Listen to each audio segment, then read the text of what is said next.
Indirect taxes. So remarkable progress in GST. GST has been a landmark reform of independent India, showcasing the spirit of cooperative federalism. While aspirations were high, there were huge challenges too. These challenges were overcome deftly and painstakingly under the guidance and the oversight of the GST Council. We can now take pride in a fully IT-driven and progressive GST regime that has fulfilled the cherished dream of India as one market, one tax. There are still some challenges remaining, and we aspire to meet them in the coming year. The right balance between facilitation and enforcement has engendered significantly better compliance, and enforcement has engendered better compliance. GST revenues are buoyant despite the pandemic. I would bring in something which I've got to know this morning, not part of my speech, but worth putting in here for the knowledge of the Honourable House. I would like to bring to the notice of this House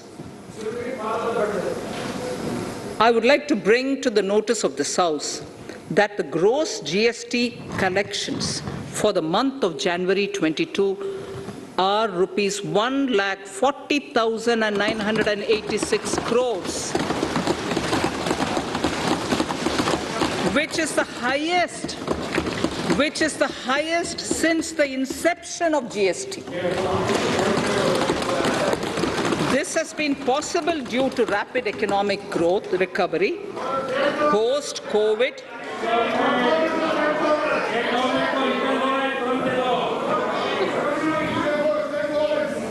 This has been possible due to the rapid economic recovery post-COVID, as well as various policy and administration undertaken by central and state tax administrations.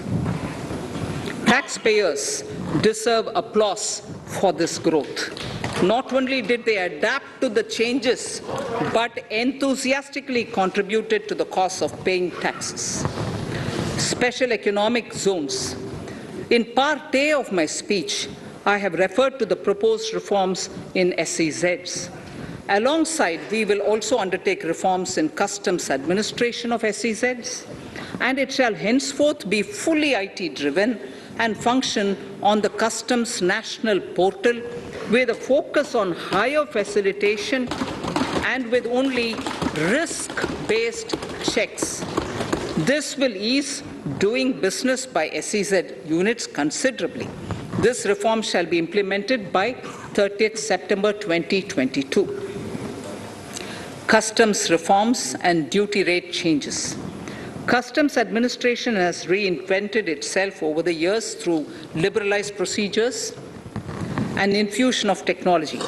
Faceless customs has been fully established.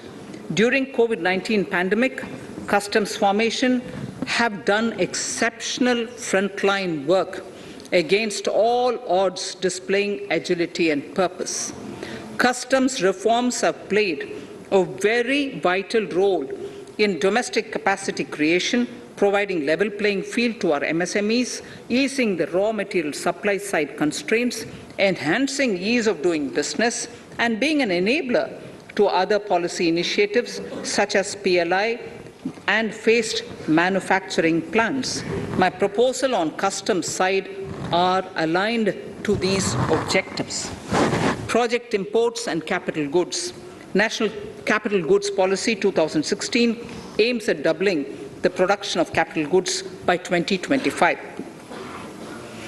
This would create an employment opportunities and result in increased economic activity. However, several duty exemptions, even extending to over 3 decades, in some cases have been granted to capital goods for various sectors like power, fertilizer, textiles, leather footwear, food processing, and fertilizers. These exemptions have hindered the growth of the domestic capital goods sector.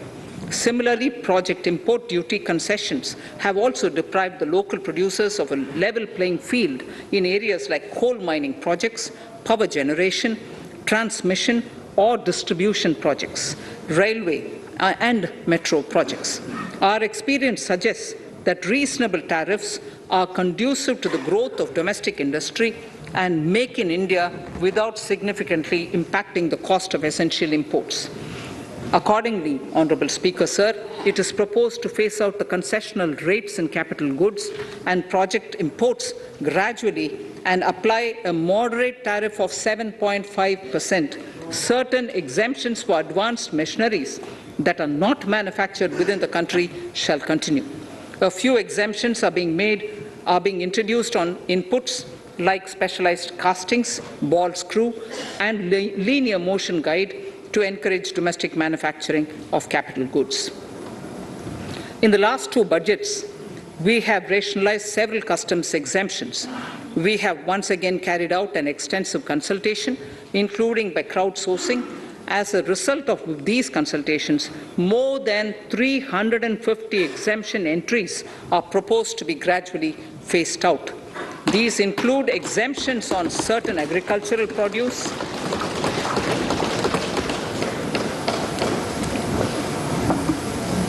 chemicals, fabrics, medical devices and drugs, and medicines for which sufficient domestic capacity exists.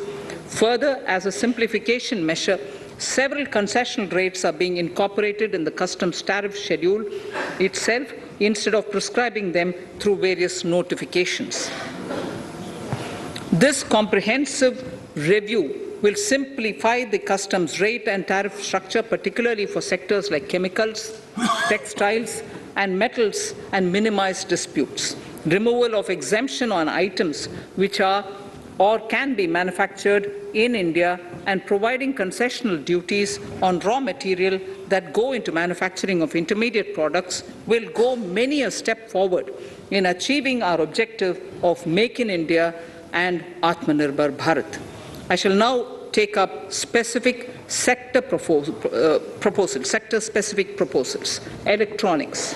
Electronic manufacturing has been growing rapidly. Customs duty rates are being calibrated to provide a graded rate structure to facilitate domestic manufacturing of wearable devices, hearable devices, and electronic smart meters. Duty concessions are being given to parts of transformer of mobile phone chargers and camera lens of mobile camera module and certain other such items.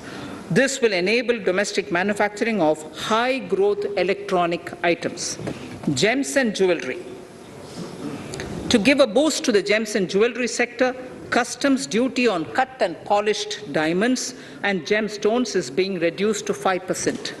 Simply sawn diamond would attract nil customs duty. To facilitate export of jewelry through e-commerce, a simplified regulatory framework shall be implemented by June this year. To disincentivize import of undervalued imitation jewelry, the customs duty on imitation jewelry is being prescribed in a manner that a duty of at least 400 rupees per kg is paid on its import. Chemicals.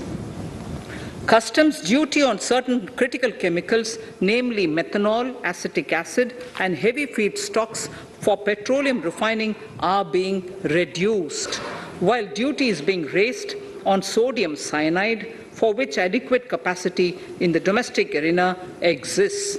These changes will help in enhancing domestic value addition. MSMEs. Duty on umbrellas is being raised to 20%. Exemption to parts of umbrellas is being withdrawn.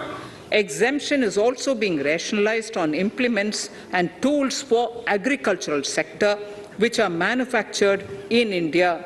Customs duty exemption given to steel scrap last year is being extended for another year to provide relief to MSME secondary steel producers. Certain anti-dumping and CVD on stainless steel and coated steel flat products, bars of alloy steel and high-speed steel are being revoked in larger public interest considering prevailing high prices of metals. To incentivize exports, exemptions are being provided on items such as embellishment, trimmings, fasteners, buttons, zipper, lining material, specified leather, furniture fittings, and packaging boxes that may be needed by bona fide exporters of handicrafts, textiles, leather garments, leather footwear, and other goods. Honourable Speaker, sir, duty is being reduced on certain inputs required for shrimp aquaculture so as to promote its exports.